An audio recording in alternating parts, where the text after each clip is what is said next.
Okay, so here with Mark Monahan, obviously the Executive and Artistic Director for Ottawa Bluesfest 2013. So Mark, tell me about how we're getting the party started here for your 20th edition, obviously starting off on the 4th of July with some fireworks, I guess you could say.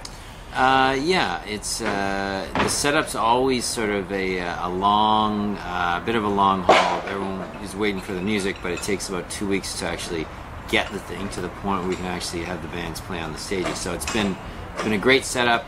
The park's looking great, and all we need is some people to fill up the park and some bands to start playing.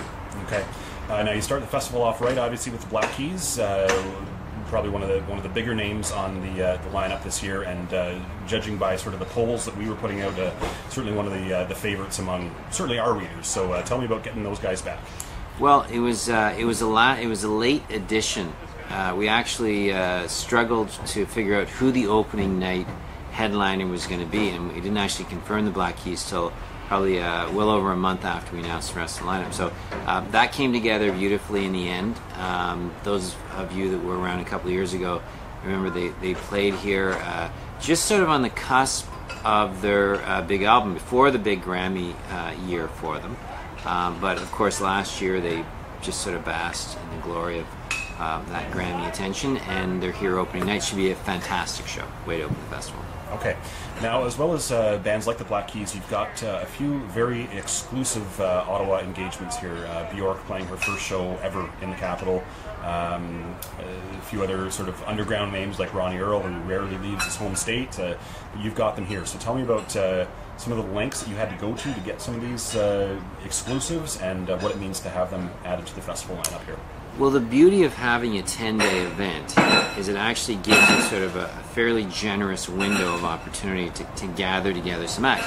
Also, having a 10-day event and having multiple stages allows me to program roughly a couple of hundred acts. So, you know, there's always a wish list of, say, 50 to 75, but it's the others that really become fun to program. Bjork, for instance, I noticed she was confirmed at Pitchfork, which was really the only confirmed date kind of late in the game, and so I definitely pursued that, and that worked out well because Pitchfork's not too far away, and she was looking for a couple extra dates.